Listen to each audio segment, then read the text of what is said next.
Hello, guys. Welcome back to S3D. So, I do actually have to recommend this article if you guys are interested in action figure longevity. Basically, he did a pretty good job discussing, what you can do to preserve your figures. Like I said, if I find any more information about helping people preserve the figure, I want to post that. And this is a pretty solid article, and he touched on a lot of things that I discuss on this channel. He talks about plasticizer migration. He talks about ABS plastic degrading, also metal parts and rubber. Rubber as in real rubber, not like plasticized PVC. So, anyway, we're going to talk about environmental issues. Now, this is actually very concerning to a lot of my viewers because apparently a majority of my customers are actually from the South, believe it or not. I check my eBay listings. I see I have a list of all my customers and where they are on my eBay and Macari store records. And seems like a lot of people are living in the southern area of the United States. I have a lot of customers in Southern California, Arizona, some of them in like Southern Nevada and Texas, New Mexico, Florida, and uh, yeah, I think that's it. That's the majority of all my customers. I once in a while I would sell something to like New Jersey or like North Dakota. Yeah, wow, North Fargo. Yeah, but these are very rare situations. Seems like majority of the collectors are isolated in that area. So yeah, and there were a lot of people were telling me, well, they do have to deal with extreme temperature, stuff like that. So yeah, unfortunately, extreme temperature is a huge issue. Extreme temperature, especially extreme heat, a major threat to your action figures. Extreme temperature can cause paint to peel. That's actually new to me. I didn't know that. I thought paint, the thing with paint, you can actually preserve it, just like you do with cars. You can clear coat it. That will seal the paint, and that will just protect it for much longer time. And top coat, that's easy to get. That's very cheap. You can even buy like the really cheap kind, and Michaels or Hobby Lobby, I guess.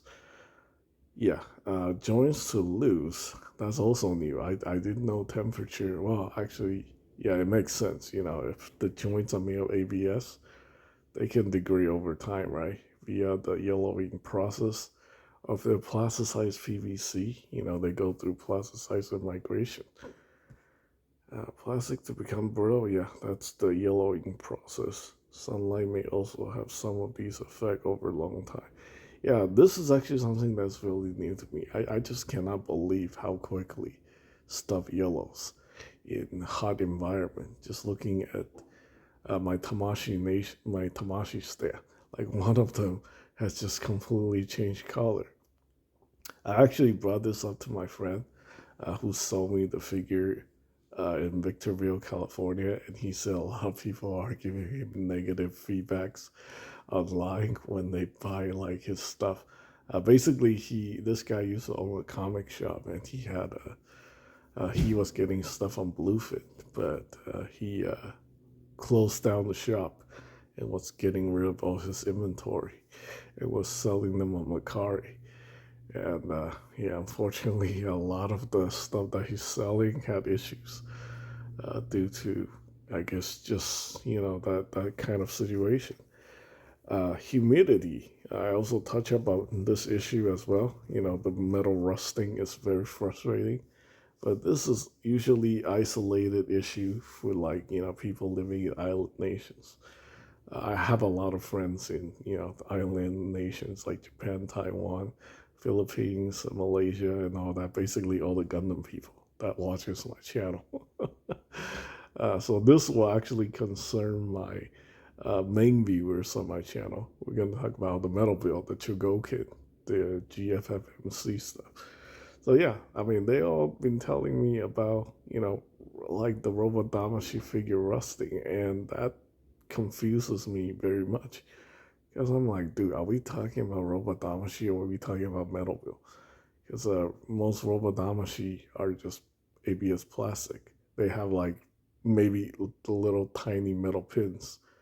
Well, there's also metal robot Damashi. So I guess, yeah, I mean, if we're talking about metal robot Damashi and the die-cast joints rusting, yeah, I can see that being very frustrating. Consider the price point, 150 bucks and higher. Yeah, that really sucks. This is why I don't really care about the metal robot Damashi line. Yeah, unfortunately, also another issue. This is also new to me because, well, actually, no, this is not new. Low level humidity. I guess if you live in the desert and stuff like that, right? Uh, he's suggesting that the rubber parts uh, could uh, could crack because of the dry condition. Yeah, that's very similar to what I talked about in the high-end collectible videos. Like, we got the figures that have the rubber, the actual TPE parts. Like, for Hot Toys, you have the Hulks, you have the Wonder Womans. She's got the semi-seamless body with the arms that are basically TPE rubber. A lot of people have bent her arms, and her elbow joint just completely rips, and her shoulder joint like rips because they tried to pose her. It's very unfortunate, but I think that happens all too often. The Hulks are the worst because he's just like too bulky. Like, you trying to move his torso and then like half of his body just rip apart. Yeah, that's really frustrating, and that's really all from just the rubber parts drying out. Oh, you know what? I guess this really sucks for Transformer collectors, too, because the old tires, apparently, yeah, dry environment. Huh? That is, I don't know. I'm like scratching my head about this situation. Yeah, I used to think, the dry environment is a lot better, especially, I guess, if you're a metal build collector, at least you don't have to worry about oxidation. But yeah, that stuff drying out, that is kind of problematic. Because I think Hasbro has actually switched over to softer plastics on their newer Transformer figures. I'm not entirely sure what the composition is. I don't think it's rubber. I think it's plasticized PVC. So yeah, this is very very annoying, and this guy actually seems to have a lot of knowledge when it comes to just collectibles in general because he's also touching about Funko Pops. I know absolutely nothing about Funko Pops. I don't even know the composition. I'm assuming it's just vinyl and plasticized PVC. Well, plasticized PVC is vinyl. It's polyvinyl chloride.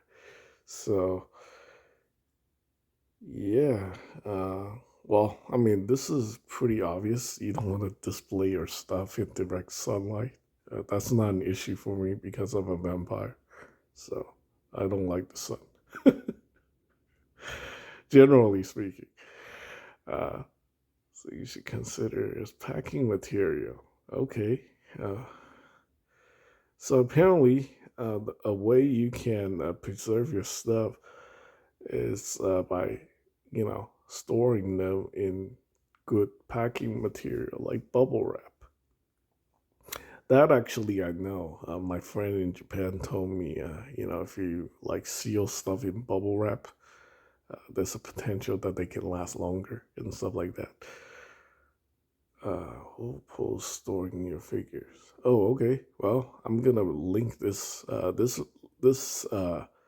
this article is already linked in the community section, but I'll link it again in this video. That way, you guys can reference about what he's talking about. Because he said over here, you can store your action figure here, and he give you some ideas on how to do that and what kind of bins to use to protect against these kind of issues. And apparently, exposure to oxygen. Now, this is also new to me.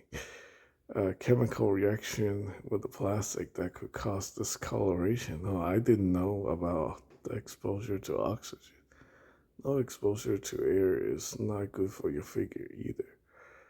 Oh yeah, so this is we're talking about the plasticizer migration situation. So if you have a figure that is made complete, like I guess like a Hasbro figure, Marvel Legends, that's made from plasticized PVC. You need to poke holes in the packaging to allow them to breathe. You need to have the airing holes for the plasticizer to come out. I mean, that little amount of plasticizer, I don't think it's going to cause you any direct harm.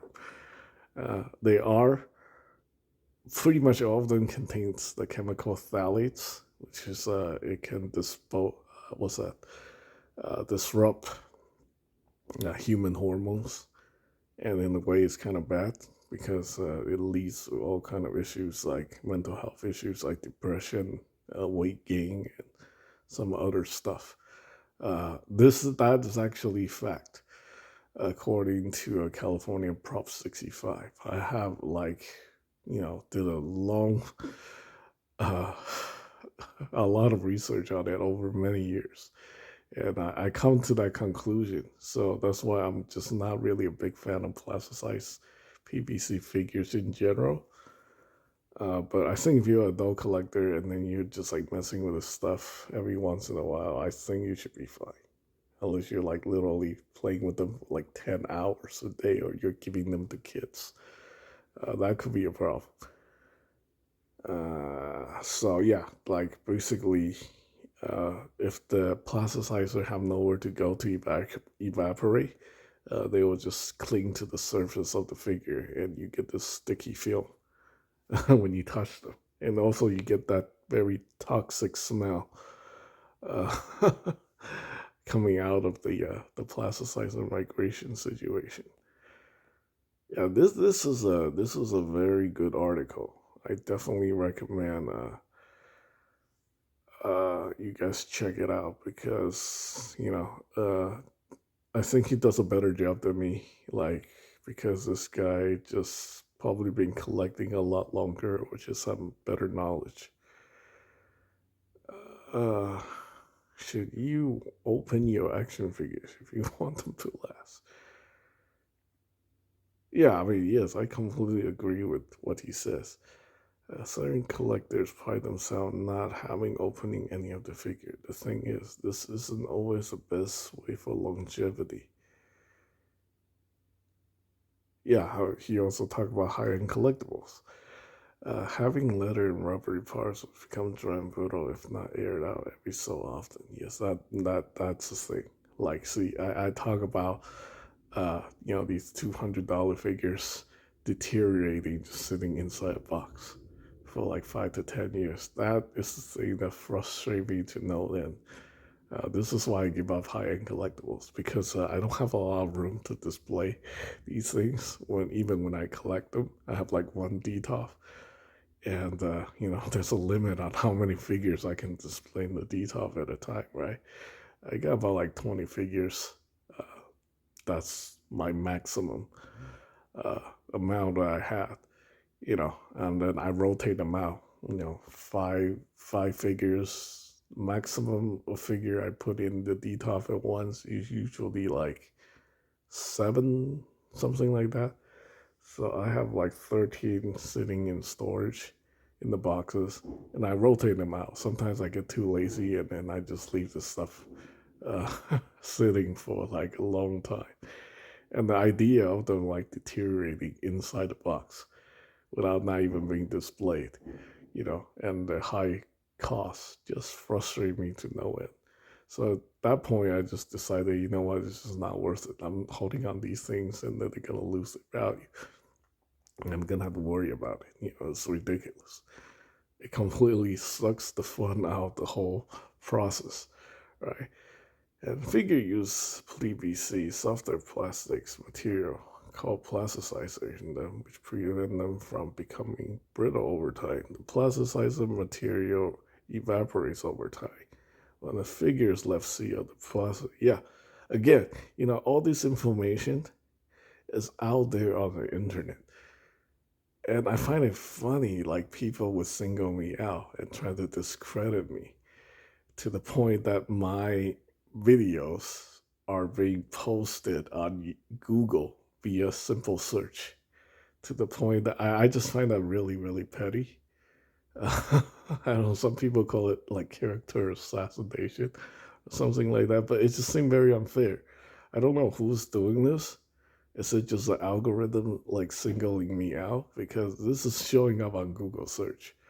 So, like, if you watch my plasticizer video, which I talk about plasticizer migration and all that stuff, like my thing shows up. But then again, this guy's article actually showed up on the search as well. So, all of us, whenever you talk about this thing, the industry singles you out. So, I think at some point there's gonna be some serious action. You know, like maybe they are scared about what we're talking about, or concerned about it. So, yeah, the whole plasticizer situation just drives me insane. And this guy is actually talking about a lot of it. He's repeating himself. So, what you can do about the plasticizer evaporating naturally? Well, apparently nothing you can do to stop this. I mean, yeah, obviously. Yeah, yeah. Again, like I said, I don't want to keep repeating myself about this whole situation, but you guys get a pretty good idea. Extreme temperature, too little, too much humidity. So I guess you just need to live in like an environment that doesn't have it's not too dry and not too too humid, like a Mediterranean environment, I guess. And don't leave your stuff airtight for too long periods of time. Man, I didn't know collecting is this difficult. But anyway, yeah, no, I knew about it. I mean, I wouldn't be doing a toy channel without like not knowing this process. But I actually did learn a lot from this article, so I definitely recommend you guys go check it out. So anyway, that's pretty much it. Thanks for watching.